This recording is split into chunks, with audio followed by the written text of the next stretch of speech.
l'Éternel. Les cieux et la terre sont remplis de ta gloire. Ce matin, nous proclamons ta sainteté, Jésus. Nous voulons que toi, tu puisses dominer et régner ce temps. Nous voulons que toi, tu puisses prendre totalement le contrôle de ce temps, Père. Que nous puissions disparaître, mais que toi, tu apparaisses. Ma prière ce matin est que tu puisses parler à ton peuple. Qu'un homme, une femme qui se présente ce matin ne rentre pas chez lui main bredouille, mais qu'il rentre avec une directive. Qu'il rentre avec une parole taillée sur mesure par rapport à lui ce matin. Père, moi, je ne connais pas les préoccupations de chacun d'entre nous, mais c'est toi qui connais. Toi qui as inspiré ce message, je prie, Seigneur, que chacun présent au Seigneur puisse saisir sa part et qu'il soit béni par cela. Dans le nom puissant de Jésus, j'ai ainsi prié. Amen. Est-ce qu'on peut offrir à Dieu une offrande d'acclamation ce matin, s'il vous plaît? Acclame comme un vivant, acclame comme un vivant. Je dis acclame comme un vivant. Même si tu es assis, mais acclame comme un vivant, bien aimé. Tu as les deux mains, que Dieu t'a donné. Acclame comme un vivant. Bénissons le Seigneur. Gloire soit rendue à Dieu. Amen. Grande est ma joie ce matin de me retrouver encore devant de vous. J'aimerais dire merci à Dieu pour le souffle de vie qu'il m'accorde ce matin. Amen. Et je vous dis aussi merci à vous qui êtes venus passer du temps dans la présence de Dieu. Je n'oublie pas les hommes de Dieu, le prophète Eva Barnabas, ainsi que maman Moda, l'apôtre Ludovic, le pasteur Enoch qui n'est pas là et l'évangéliste Richard, des hommes de Dieu qui nous font du bien quotidiennement ici. Amen. J'aimerais vous inviter à ouvrir vos Bibles dans Jonas chapitre 1er. Jonas chapitre 1er, nous allons lire du 1er au 5e verset et ensuite nous lirons le verset à Tarsis, loin de la face de l'Éternel. Il descendit à Jaffo et il trouva un navire qui allait à Tarsis. Il paya le prix du transport et s'embarqua pour aller avec les passagers à Tarsis, loin de la face de l'Éternel. Mais l'Éternel fit souffler sur la mer un vent impétueux, et il se leva sur la mer une grande tempête. Le navire menaçait de faire naufrage. Les mariniers eurent peur, ils implorèrent chacun leur Dieu, et ils jetèrent dans la mer les objets qui étaient sur le navire, afin de les rendre plus légers. Jonas descendit du fond du navire, se coucha et s'endormit profondément. Verset 15. La Bible dit, puis ils prirent Jonas et le jetèrent dans la mer, et la fureur de la mer s'apaisa. Amen. Acclamons pour la parole de Dieu. Nous continuons avec le thème que nous avons amorcé le dimanche passé, c'est ton temps. Amen.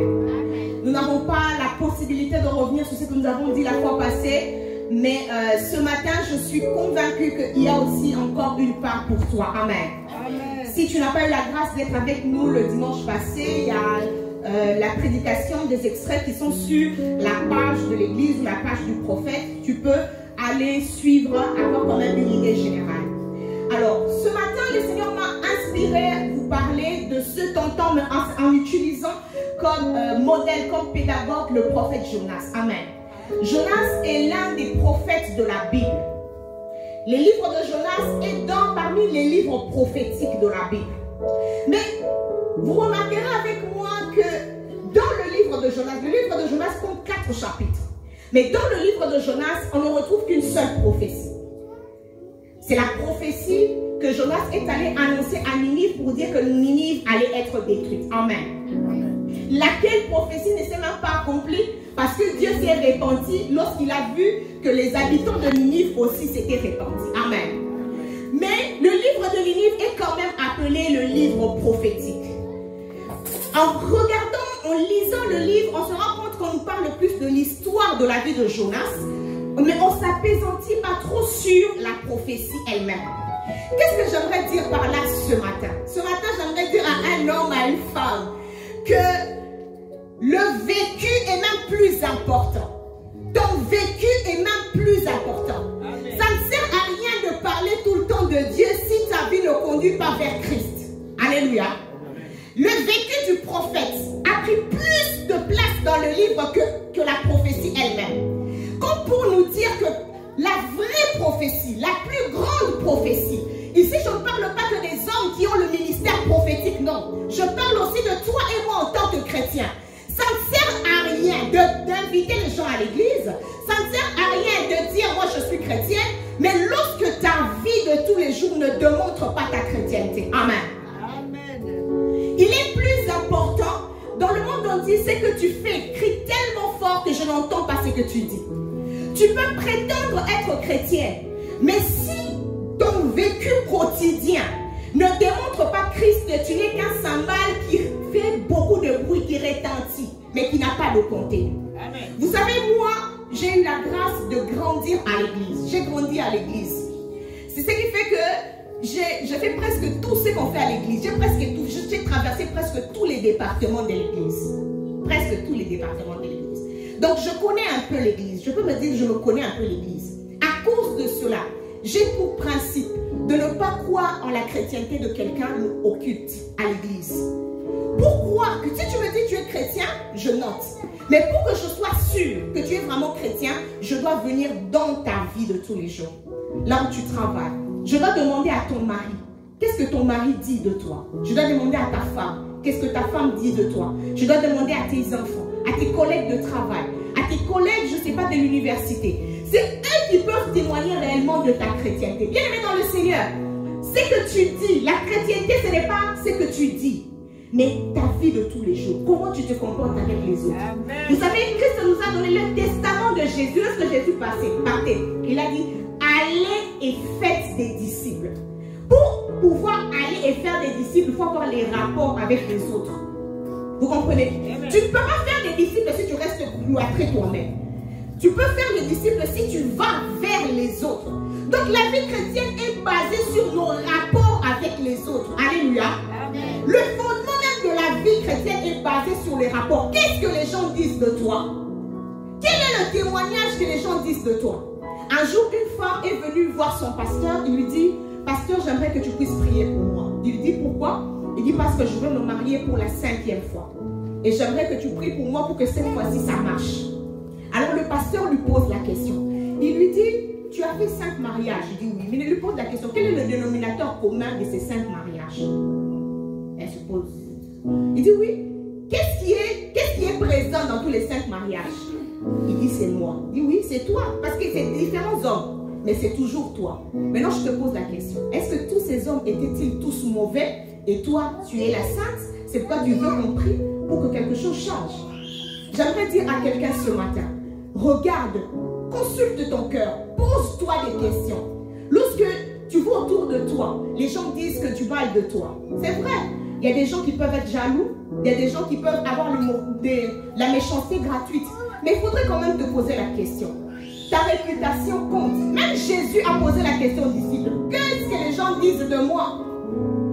Qu'est-ce que les gens disent de toi autour de toi? Ta vie est plus importante. Ce matin, je crois que c'est ton temps. Amen. Je crois que c'est ta saison. Mais tu es appelé à influencer. Bien aimé, lorsque Dieu bénit un homme, l'objectif de Dieu, ce n'est pas que cet homme devienne orgueilleux. L'objectif de Dieu, ce n'est pas que cet homme devienne riche, qu'il devienne heureux. Pas forcément. L'objectif de Dieu, lorsqu'il te bénit, c'est pour que tu sois un canal de bénédiction. Amen. Lisez la Bible de Genèse en Apocalypse. Vous allez vous rendre compte que lorsque Dieu bénissait un homme, il le bénissait, mais en fonction aussi des autres.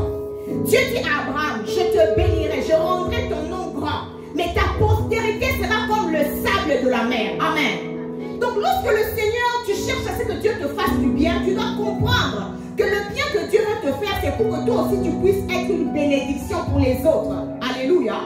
Est-ce que tu sais que ta vie est un panneau publicitaire pour Dieu? Il y a des gens qui peuvent se convertir seulement en regardant la qualité de ta vie, en regardant comment tu te comportes, en regardant combien tu es serviable, combien tu es toujours disponible pour les autres, combien ta maison, lorsque les gens viennent, tu es accueilli, il y a de la joie autour de toi, combien tu t'intéresses aux problèmes des autres. Mais j'ai remarqué quelque chose en France, les gens sont trop centrés sur eux-mêmes. Trop centrés sur eux-mêmes, moi et moi seul. La société ici est faite de telle manière à ce qu'il y a une certaine forme d'égoïsme qui s'élève.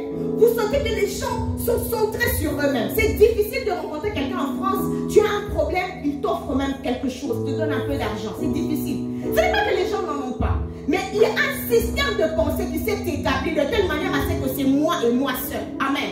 C'est comme ça que ça c'est l'Occident. C'est comme ça qu'en Occident, c'est difficile de voir même. Les gens peuvent habiter sur un même palier pendant des années. Ils ne connaissent même pas le nom. Ils ne connaissent pas le nom de son voisin. Alors que le jour où tu auras un problème, ce n'est pas ton frère de l'église qui va venir t'aider. Le jour où tu auras un problème, c'est peut-être pas, je ne sais pas, moi ou le pasteur, mais ce sera peut-être celui qui est à côté de toi, qui sera le plus proche, qui peut remarquer que peut-être que ça fait 2 jours que tu n'ouvres pas la porte. Vous imaginez? La chrétienté, ce n'est pas seulement pour nous ici, ce n'est pas pour l'église, ce n'est pas d'abord pour adorer, mais c'est pour notre vie. Voilà pourquoi Dieu voulait nous enseigner. Par rapport à Jonas, il nous parle de la vie de Jonas avec une seule prophétie, mais il l'appelle quand même prophète. Amen. Et j'aimerais ce matin avancer dans mon thème en vous disant que quand on parle du temps, étymologiquement parlant, le mot temps en grec se définit en 3 manières. Quand on dit le temps en grec, on dit soit chronos, soit kairos, soit ainos. Très souvent, on parle plus du chronos et du kairos, pas que du ainos. Donc, je ne veux pas trop m'apaisantir dessus. Mais je vous explique pour vous faire comprendre. Quand on parle, c'est-à-dire le mot temps en grec, ça veut dire 3 choses. Quand vous entendez, parce que je parle du grec, vu que le Nouveau Testament a été écrit en bonne partie en grec. Donc quand vous lisez dans la Bible, on parle du temps, la traduction peut être le temps chronos, ça peut être le temps kairos, ça peut être le temps ainos. Mais nous, on lit simplement le temps. Alors je vous explique, le chronos c'est quoi? Le chronos c'est le temps que nous connaissons tous ici. C'est le temps physique. C'est le temps passé, présent, futur. C'est le temps qui est quantitatif. 2 jours, 1 semaine, 1 mois. Ça, c'est le chronos. Tandis que le ainos, c'est le cycle de temps. C'est les saisons. Été, printemps, hiver. Ça, c'est le ainos. C'est-à-dire le temps qui est réparti en saisons, en portions. Mais ce qui m'intéresse ce matin, c'est plus le kairos. Dis avec moi kairos. Kairos. Kairos, c'est le point de basculement décisif de quelque chose. Kairos, c'est lorsqu'une chose spéciale arrive dans une vie. Kairos, c'est le moment où un événement arrive dans la vie d'une personne et on peut voir un avant et un après la chose. Amen. Amen. Et je peux vous donner des exemples pour comprendre. Si vous regardez par exemple la mort et la résurrection du Christ, cette année-là, c'est l'année Kairos pour Christ. Pourquoi? Parce que à partir de ce temps, cela a chamboulé même tout l'univers. On a commencé à parler d'avant Jésus-Christ et on a parlé ensuite après Jésus-Christ. Le Kairos, c'est l'année où tu t'es marié, ou l'année de ton mariage. Pourquoi? Parce que avant ton mariage, tu étais un célibataire. Après ton mariage, tu deviens marié. Le Kairos, c'est l'année où tu as peut-être eu ton premier enfant. Parce que avant cette année-là, tu n'avais pas d'enfant. Après cette année, tu es devenu papa, tu es devenu maman. Donc le Kairos, c'est une saison favorable. C'est un temps déterminant qui change ton identité, qui change le cours de ta vie. Et ce matin, alors que je suis en train de parler de ton temps, je ne parle pas du chronos, je ne parle pas du ainos, je parle du kairos. Amen. Amen. Le Seigneur m'a envoyé annoncer à quelqu'un qu'il y a un temps kairos qui est en train de t'arriver. Alléluia. Amen. Il y a un temps où les choses vont changer. Tu vas te rendre compte. Tu vas te fixer, tu dis, j'ai vécu ma vie, mais à partir de 2022, c'est là que les choses ont changé. Amen. Amen. J'ai vécu durant toutes ces années, mais à dater de décembre 2022, il y a tel événement qui m'est arrivé et ma vie a complètement changé. Je suis venue annoncer à quelqu'un ce matin, le ciel est en ébullition. Le ciel est en train de préparer pour toi que tu puisses t'introduire dans le kairos, dans le nom de Jésus. Amen. Je déclare dans la vie d'un homme, d'une femme qui m'écoute ce matin, tu entres dans une saison de grande percée. Je répète, je déclare dans la vie d'un homme, d'une femme qui m'écoute ce matin, Dieu est en train de te préparer à pouvoir entrer dans une saison d'une grande percée où tout te sera favorable. Dès que tu auras au travail, ce sera favorable. Amen. Dans ta maison, ça sera favorable. Amen. Dans tes études, ça sera favorable. Amen. Tes enfants seront dans des sujets de faveur pour toi. Amen. Amen. Alors j'aimerais partager avec vous, puisque vous avez compris que que Dieu, en ce temps-ci, a tourné son regard favorable auprès de vous, j'aimerais partager avec vous quelques clés pour pouvoir saisir son kairos. Parce que vous savez, l'essentiel, ce n'est pas que je le dise comme un slogan, mais l'essentiel, c'est que vous puissiez comprendre que c'est le temps, mais aussi saisir ce qu'il faut faire. Et même mieux, ce qu'il ne faut pas faire, afin que vous ne puissiez pas passer à côté de votre saison. Amen. Est-ce que vous savez qu'il est possible d'être dans sa saison et de passer à côté de sa saison? Il y a une femme dans la Bible qu'on appelle Vachi. Elle était la femme du roi. Elle était dans sa saison de royauté. Mais parce qu'elle a mal agi, elle a désobéi à son mari, elle est passée à côté de sa saison et elle a introduit une autre qui n'était pas dans cette saison à entrer et devenir reine à sa place. Donc il est possible d'être dans sa saison, mais si on ne fait pas ce qu'il faut, comme il faut, au moment où il le faut, vous pouvez passer à côté. Gloire soit rendue à Dieu ce matin. Le Seigneur m'a envoyé avec quelques éléments afin de faire essayer que tu ne puisses pas passer à côté de ton kairos. Amen. La première clé que j'aimerais partager avec vous, c'est qu'il faut rechercher la direction divine. Amen. Vous devez rechercher la direction divine. Jonas chapitre 1er, le verset 1er que nous avons lu, dit que la parole de l'Éternel s'est adressée à Jonas, fils d'Amittai. Amen. Lorsque c'est ton kairos, la première chose que Dieu fait, ce n'est pas de te donner une promotion. La première chose que Dieu fait, ce n'est pas de t'envoyer le fiancé. La première chose que Dieu fait, ce n'est pas de te donner les papiers. La première chose que Dieu fait, lorsque tu dois entrer dans ta saison, c'est que Dieu t'envoie une parole. Amen. Dieu t'envoie une parole. La Bible dit la parole de l'Éternel fut adressée à Jonas. Jonas était dans sa saison. C'était la saison où laquelle le Seigneur l'avait doté d'une mission afin d'aller délivrer toute une nation, toute une ville qui devait être perdue. Lorsque Dieu veut que tu entres dans ta saison, il te donne une parole.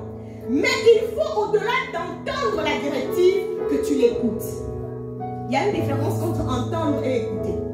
Ce matin, ma prière est que quelqu'un ne m'entende pas, mais qu'il m'écoute. Amen. Amen. Il est possible de m'entendre et de ne pas m'écouter. C'est-à-dire que lorsqu'on écoute, on est plus vigilant. On se dispose à assimiler toutes les composantes de ce qu'on te dit. Regardez ce que Dieu dit à Jonas. Il dit, lève-toi, va à Ninive. Le verset 2 dit, Jonas se leva et il alla à Tarsis.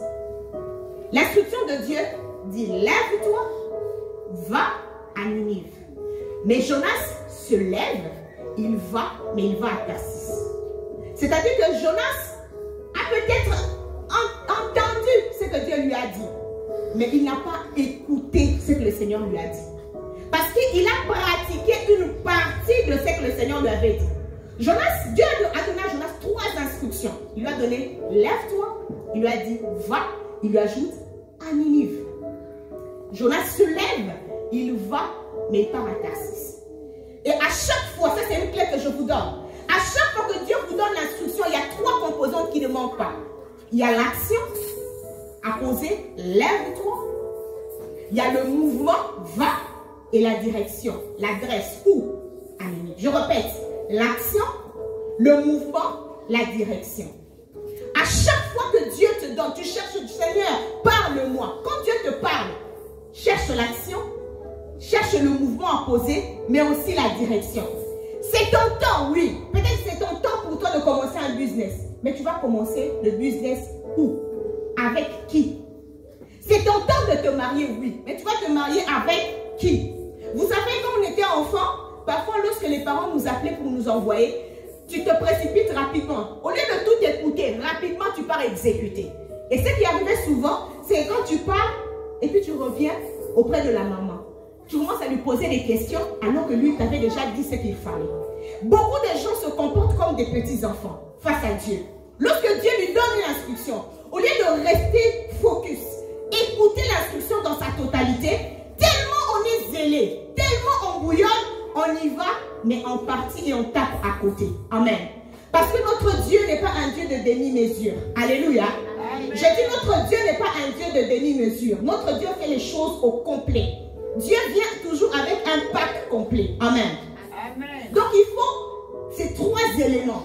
Il faut entendre, mais aussi il faut écouter. Ce matin, alors que Dieu est en train de te dire que c'est ta saison favorable. C'est le temps pour toi de faire et de réussir. Donc, répondre et de réussir, le plus important, c'est de rechercher la direction divine, mais la direction divine dans sa totalité, voilà. La direction divine dans sa totalité, pas en partie. La désobéissance de Jonas était partielle. Il a obéi partiellement et il a désobéi partiellement. Et vous vous rendrez compte que cet acte qu'il a posé lui a valu beaucoup de problèmes. Et quelqu'un me posera la question de savoir comment faire pour être sûr qu'on a toute la totalité de la direction divine. La totalité de la direction divine siège dans la profondeur. Dis avec moi profondeur. Profondeur. Siège dans la profondeur. Dans Luc chapitre 5, le verset 3-4, la Bible dit que Jésus est allé prêcher. Il a trouvé une barque. Il est entré dans la barque. Lisez bien le texte. Je vous donne le devoir. Allez lire. Il est entré dans la barque, il a commencé à prêcher. Il était déjà dans la barque de Pierre. Il prêchait. Il parlait, c'est-à-dire qu'il parlait. Il disait des choses. Pierre aussi écoutait. Mais à un certain moment, pour que Pierre puisse avoir la direction particulière, Christ lui a dit, avance en eau profonde. Aujourd'hui, beaucoup de nos problèmes, c'est que nous avons beaucoup de chrétiens superficiels. Nous avons beaucoup maternisé les chrétiens. Tout, c'est le pasteur. Tout, c'est le prophète. Tout, on se tourne. Mais bien aimé, tu dois savoir que tu es le premier responsable de ta vie. La Bible dit chacun rendra compte à Dieu pour lui-même. L'homme de Dieu peut réellement prier pour toi, mais toi-même, quelle est ta part de responsabilité? Que les chrétiens qui ne prient pas, ils ne méditent pas, ils ne lisent pas la Bible, lisent bien seulement le dimanche. Bien aimé, laisse-moi te dire que les principes bibliques sont universels. Que ce soit en Afrique, que ce soit en Asie, en Australie, même ici, les principes de Dieu sont universels. Amen. Un chrétien superficiel passera à côté de sa saison. Ce matin, ma prière est le vœu de mon cœur. Et que tu comprennes que Dieu te lance un appel à la profondeur. Amen. Amen. Je dis, Dieu te lance un appel à la profondeur. C'est dans la profondeur que tu auras la totalité de la directive de Dieu pour ta vie. Et lorsque tu as la totalité de la directive, que tu l'assimiles bien, c'est alors que tu auras du succès dans ce que tu vas faire. C'est alors que le kairos de Dieu cessera d'être un slogan, cessera d'être des paroles en l'air, mais cela va prendre cher dans la vie. Beaucoup de gens sont frustrés à l'église. Parce qu'ils disent, je viens, on nous prêche, je dis amen, je donne l'offrande, c'est bien. Et mais je ne vois rien. Tu ne vois rien. Mais est-ce que tu es un chrétien de surface ou un chrétien de profondeur? Aide-moi à poser la question à ton voisin. Tu es un chrétien de surface ou un chrétien de profondeur? Est-ce que tu es un chrétien de surface ou un chrétien de profondeur? Es-tu un chrétien de surface ou un chrétien de profondeur? Bien aimé, les pêcheurs disent que les gros poissons, on les a là-bas dans la profondeur. Si toi, tu veux rester à la surface, tu peux rester à la surface. Lorsque Christ a dit, va en profondeur, est-ce que vous savez que la foule est restée là? La foule est restée. Mais lui, il est allé en profondeur avec le maître. Donc, il est possible d'être à l'église, mais de rester au bord de l'eau avec la foule.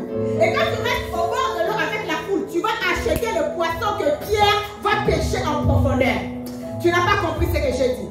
Si tu restes au bord de l'eau avec la foule, toi, tu vas acheter le poisson que Pierre va avoir gratuitement en profondeur avec les maîtres. Alléluia. Est-ce que je parle à quelqu'un ce matin? Tu ne refuses d'acheter le poisson. Jésus est pour moi et pour Pierre. S'il l'a fait pour Pierre, il peut le faire aussi pour moi. Amen. Beaucoup de chrétiens achètent le poisson que Pierre a eu gratuitement avec les maîtres parce qu'il est allé en profondeur. Voilà pourquoi les gens disent, pourquoi dans les églises, il n'y a que les pasteurs qui sont bénis. Bien aimés, nous sommes tous là ensemble. Mais lorsqu'il faut aller en profondeur, lorsque moi je ne dors pas, lorsque je veille pour préparer un message, lorsque je veille pour prier, lorsque je veille pour prier pour mes enfants, je déclare pour mes enfants, toi tu es quoi? Tu es en train de ronfler, tu es en train de suivre Netflix. Mais comment tu veux faire autre chose et avoir les mêmes résultats que moi? C'est impossible. Pour avoir les mêmes résultats, il faut poser les mêmes actes. Si tu es un chrétien superficiel, tu auras des choses superficielles. Beaucoup de frustration. Oh, les pasteurs ils ont des belles voitures. Est-ce que les sacrifices que les pasteurs font, toi tu es prêt à le faire. Moi, j'ai vécu dans la maison d'un pasteur pendant longtemps. Mon mari est un homme de Dieu. Moi-même, je sers Dieu. Nous avons un ministère à Kinshasa. Je peux vous dire que je sais le prix que ça coûte. Je sais. J'ai grandi dans la maison de ma soeur. Son mari était pasteur. Je sais ce que c'est être pasteur. Le pasteur, c'est celui qui accepte de faire quitter sa famille dans une maison bien là, climatisée, bien peinte, pour aller dans un chantier, à même le sol, dans un chantier qui n'a pas de portes, qui n'a pas de fenêtres, dont les murs de séparation des chambres sont à peine à 3 mètres. Pourquoi? Parce qu'il faut payer la garantie de l'église. Un pasteur, c'est celui qui accepte de marcher à pied. Il accepte avec ses enfants de les porter alors qu'il habite une avenue montagneuse. Pourquoi? Parce qu'il faut payer les charges de l'église. Et lorsque celui-là est en train de faire cela, les gens qu'il vient bénir, ce n'est pas qu'ils manquent, mais ils ont d'autres priorités. Mais lorsque tu fais de Dieu ta priorité, Dieu fait de toi aussi sa priorité. Je dis, lorsque tu fais de Dieu sa priorité, Dieu fait de toi ta priorité. C'est une promesse. La Bible dit, vous verrez de nouveau la différence entre ceux qui me servent et ceux qui ne me servent pas. Amen. Détrompez-vous. Les paniers ici, il n'y a rien. Ce n'était pas le but de mon message. Mais laissez-moi insister. Je sens que Dieu veut que j'insiste là. Dans le panier, il n'y a rien. Moi, j'ai grandi à l'église. Je connais l'église. Pour que l'église, le panier commence à donner quelque chose au pasteur, ce pasteur-là va faire ça. Payer le prix. Il y a un prix lourd que ces gens payent. Ils payent le prix de leur sommeil. Ils payent le prix de leur repos. Que des fois, je n'ai pas vu. On rentre à la maison. On doit manger. Il vient du culte. Il a déjà reçu les gens. Mais quand on arrive à la maison, le téléphone sonne. Pendant qu'on vient de servir à manger, il entend ce qu'on a dit. Le monsieur qui n'a pas mangé depuis le matin, il a prêché pendant 2 cultes. Il dépose tout. Il se lève et il sort. Vous voulez qu'un tel monsieur, vous voulez qu'un tel monsieur puisse récolter la même chose que vous? Êtes-vous prêt à payer le même prix? Vous savez, le prix à payer, il est toujours là. Il peut avoir plusieurs formes différentes, mais le prix à payer, il est toujours là. Amen. Voilà pourquoi j'aimerais vous dire, ici surtout en Europe, ayez du respect pour ces hommes. Parce que parfois ils travaillent comme vous, à Otikaïounaye, à Songi, mais après, il doit venir à l'église. Après, il doit préparer le message. Après, il doit prier pour toi. Après, il doit faire ceci. Il doit aller visiter la soeur là qui a accouché. Il doit faire ceci. Est-ce que toi, tu le fais? Les gens veulent avoir les mêmes résultats. Récolter là où ils n'ont pas sémé. Non, non, non, ça c'est l'esprit de Madianite. La Bible dit que lorsque les enfants d'Israël s'aimaient, le Madianite ne venait pas. Mais au moment de la récolte, c'est là qu'il venait. Ça c'est l'esprit de Madianite. Bien aimé, si tu n'as pas sémé, ne t'attends pas à récolter. Amen. Il y a quelque chose qui me choque beaucoup, permettez-moi. C'est pas mon message, mais on pourra continuer prochainement. J'ai remarqué ici en Occident, les gens ont très peu de respect pour leur pasteur. Nous en Afrique, ce n'est pas comme ça. Je ne dis pas qu'il faut vénérer, non, mais le respect. Minimum de respect. Non? Minimum de respect. D'ailleurs, ici, la plupart des gens ne payent même pas leur dîme. Si je pose la question ici, est-ce combien de personnes payent régulièrement leur dîme? Je ne vous demande pas de lever la main, mais votre cœur connaît. Mais vous allez voir combien les gens déconsidèrent les hommes de Dieu en Occident. Combien les gens n'ont aucun respect pour ces personnes qui se sacrifient, qui sacrifient leur famille. Moi, je vous ai dit, moi je suis un produit de l'église, je connais ces choses. Ils se sacrifient, parfois c'est l'argent de son argent. Ils pouvaient faire des économies, acheter aussi la maison à crédit comme toi, avoir aussi un apport conséquent, mais c'est son argent. L'avenir de ses enfants qu'il met dans l'œuvre de Dieu. Ce matin, je vous ai dit, ce n'était pas mon propos, mais lorsque le Saint-Esprit me conduit par rapport à quelque chose, je le dis. Ce matin, j'aimerais que ici vous puissiez faire la différence. Amen. Est-ce que quelqu'un peut dire qu'ici nous pouvons faire la différence? Amen. Ici vous pouvez faire la différence. Amen. C'est possible d'être différent. D'ailleurs, être différent, c'est bien. Parce que lorsque tu nages à contre-courant, c'est alors qu'on te remarque. Amen. Alléluia. Si tout le monde part dans une même direction, mais que toi tu décides de partir dans une autre direction, c'est là qu'on te remarque. J'aimerais dire à un chrétien qui m'écoute ce matin, si en France tout le monde a l'habitude d'insulter les pasteurs, si en en France, tout le monde a l'habitude de négliger les pasteurs. Toi, décide d'être respectueuse. Toi, décide de respecter. Toi, décide d'être différent. C'est alors que Dieu va te remarquer et il va solder ta situation. Amen. J'annonce à quelqu'un ce matin que Dieu va solder ta situation. Il y a quelque chose qui va changer. La troisième clé que je vous donne, c'est qu'il faut savoir qu'à chaque fois que l'on se détourne de Ninive pour Tarsis, on se place loin de la face de l'Éternel et donc on est exposé. À chaque fois, c'est écrit, nous l'avons lu, Jonas s'est enfui loin de la face de l'Éternel. Vous savez, la prise en charge de Dieu, c'est lorsque on est dans les clous. Lorsqu'on est en train de faire ce qu'il va demander de faire. Lorsqu'on est en train d'accomplir sa volonté. Mais si tu sors de sa volonté, parce qu'on a déjà compris qu'il faut connaître la directive. Tu connais la directive, tu comprends dans la totalité. Mais il y a des gens qui ont reçu l'information dans sa totalité, mais qui refusent de pratiquer. Ils refusent de pratiquer. Et lorsque tu refuses de pratiquer, tu dois savoir qu'il y aura des conséquences. Quelle est la conséquence? C'est que on a lu au verset 3. La Bible dit que Jonas est allé à Jaffo. Et à Jaffo, il paya le prix du transport pour aller à Tarsis. Est-ce que quelqu'un a lu avec moi? Jonas, pour aller à Tarsis, là où Dieu ne lui avait pas envoyé, il a sorti de son argent. Il a payé le prix du transport. Mais regardez avec moi, lorsqu'il fallait aller à Ninive, Jonas n'a pas payé le prix du transport. Dieu s'est chargé de lui envoyer un poisson qu'il a amené jusqu'à Ninive. Je parle à quelqu'un ce matin. Demeure dans la présence de Dieu. Demeure dans la volonté de Dieu. La Bible dit quelqu'un, enfin vous fournissez des efforts, il en donne autant à ses bien-aimés dans leur sommeil. Beaucoup de gens aujourd'hui sont en train de payer le prix du transport parce qu'ils vont à Tarsis. Alléluia. Tu pleures parce que tu es en train d'aller à Tarsis. Si tu vas à Ninive, si tu te diriges vers Ninive, Dieu t'enverra un poisson. Mais notre Dieu est un papa responsable. Je n'ai pas vu, si tu as peut-être connu un père responsable, un mari responsable, laisse-moi te dire ce matin que le Dieu en qui tu as cru, le Dieu en qui j'ai donné ma jeunesse, est un Dieu qui est responsable. Et j'aime comment Dieu orchestre les choses. Alléluia. Alors que Jonas est en train d'aller à Ninive, qu'il a payé le transport. Ninive, à Tarsis plutôt. Tarsis, c'est comme un nom générique pour expliquer que c'est une contrée lointaine. C'est comme en toute façon on disait à Louwa. Quand on dit avant d'aller à Louwa, donc c'est des endroits un peu éloignés. Reculés, voilà. C'est ça en fait Tarsis. Donc Jonas avait déjà avancé. Mais gloire soit rendue à Dieu. Regardez comment Dieu fait. La Bible dit Dieu fait lever une tempête. Il lève une tempête. Bien, j'aimerais te dire ce matin de regarder bien, d'analyser bien la tempête dans laquelle tu es. Peut-être que tu es dans la tempête parce que tu étais en train d'aller à Ninive. Peut-être que tu es dans la tempête parce que tu étais en train d'aller à Tarsis.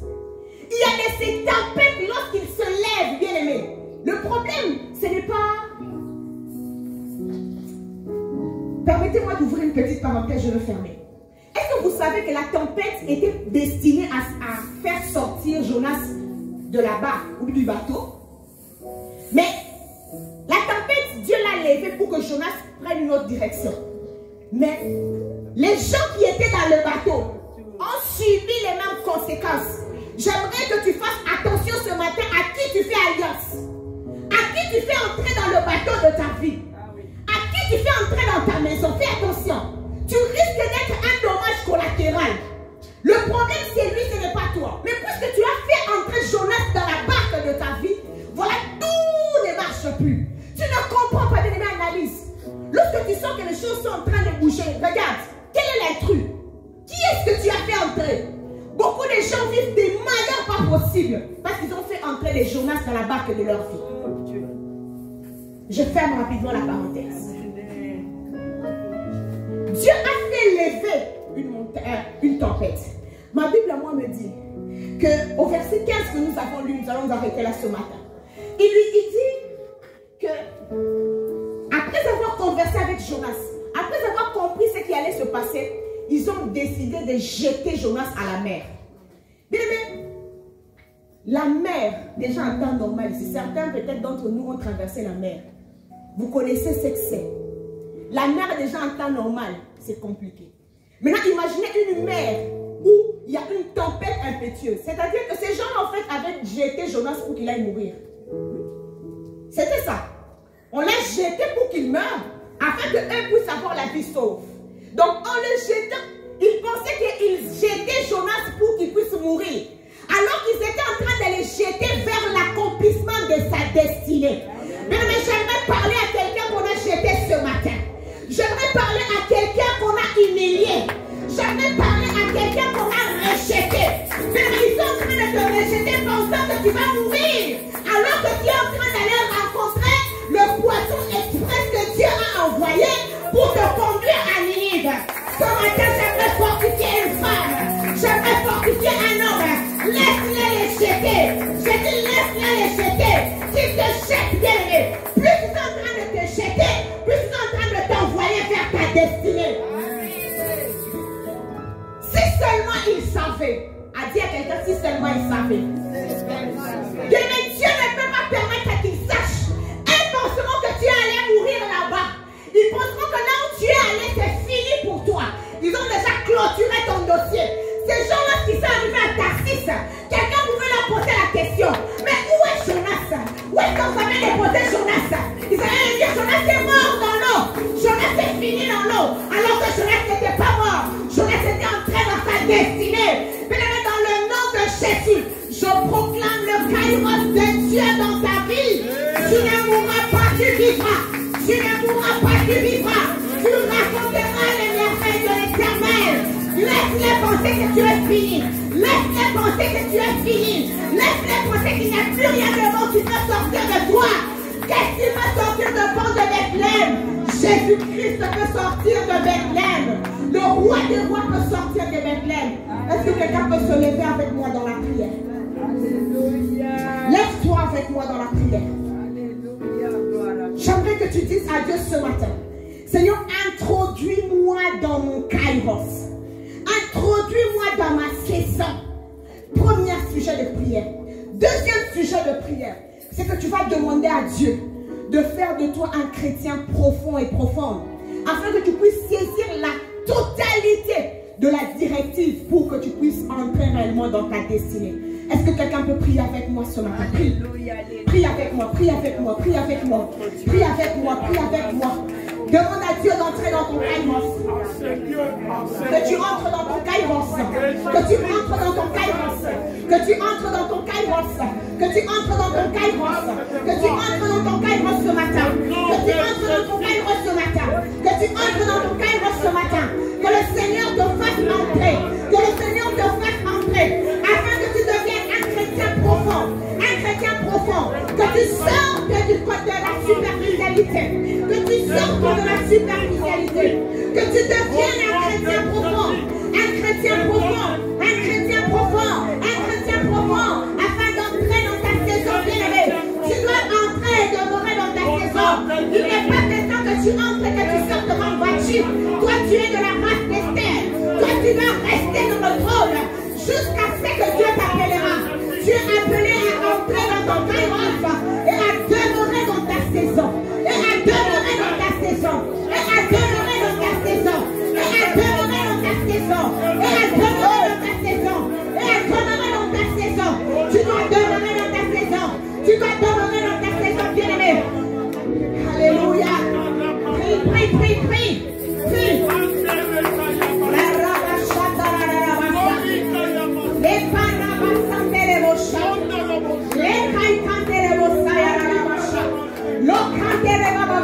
Le Seigneur est en train d'introduire plusieurs dans leur saison ce matin. Le Seigneur est en train d'introduire plusieurs dans leur saison. Ne sois pas distressant en prière. Ne sois pas distressant en prière. Ne sois pas distressant en prière.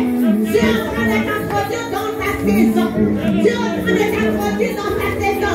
Dieu est en train de t'introduire dans ta saison. C'est ta saison. C'est ton kairos.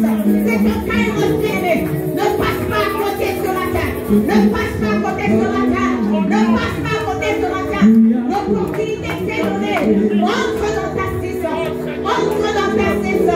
Entre dans ta saison. Entre dans ta saison. Au nom puissant de Jésus.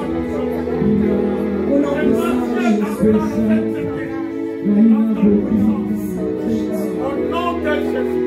Seigneur, nous te disons merci ce matin.